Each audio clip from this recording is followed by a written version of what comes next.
साथियों, एक बार पुनः स्वागत है आपका हमारे यूट्यूब चैनल पर।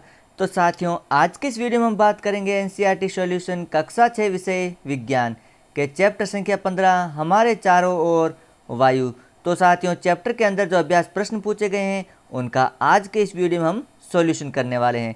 तो साथियों, वीडियो को अंत तक जरूर देखिएगा। तो समय को ज़्यादा व्यर्थ न करते हुए चलिए शुरू करते हैं। पहला प्रश्न है, वायु के संघटक क्या हैं? तो आंसर में लिखेंगे वायु नाइट्रोजन, ऑक्सीजन, कार्बन डाइऑक्साइड, जल वाष्प तथा अन्य कुछ गैसों का मिश्रण होती हैं, जिसमें नाइट्रोजन 78%, ऑक्सीजन 21% और धूल के कण 1% के साथ अन्य गैसें शामिल होती हैं। अगला प्रश्न है साथियों, वायुमंडल की कौन सी गैस श्वसन के लिए आवश्यक है? तो आंसर होगा ऑक्सीजन।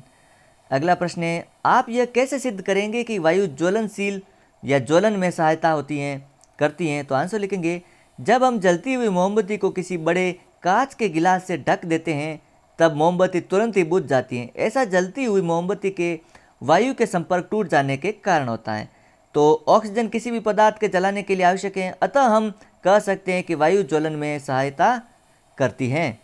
अगला प्रश्न है, आप यह कैसे दिखाएंगे कि वायु जल में घुली होती है? तो आंसर लिखेंगे, वायु पानी से भरा एक गिलास लें, गिलास में मौजूद पानी को गर्म करें, आप बुलबुले निकलते हुए देखेंगे।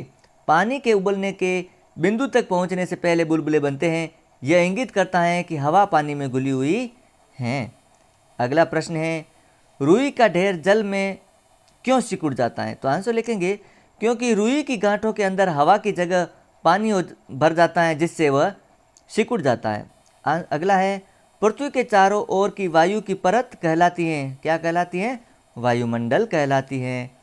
अगला प्रश्न है, हरे पौधों को भोजन बनाने के लिए वायु के अवयव कार्बन डाइऑक्साइड की आवश्यकता होती है, तो रिक्त स्थान में कार्बन डाइऑक्साइड लिखेंगे। अगला है, 5 क्रियाकलापों की सूची बनाइए जो वायु की उपस्थिति के साथ कारण संभव होती हैं। तो आंसर लिखेंगे, जैसे पवन चक्की का चलना, बादल बनना, फिरकी की परिक्रमा, तूफान, बवंडर, पतंग का उड़ना आदि। अगला प्रश्न है, वायुमंडल में गैसों के आदान प्रदान में पौधे तथा जंतु एक दूसरे की किस प्रकार सहायता करते हैं? तो आंसर लिखेंगे, प्रकाश संश्लेषण की प्रक्रिया द्वारा पौधे अपना भोजन तैयार करने के लिए कार्बन डाइऑक्साइड लेते हैं और ऑक्सीजन छोड़ते हैं।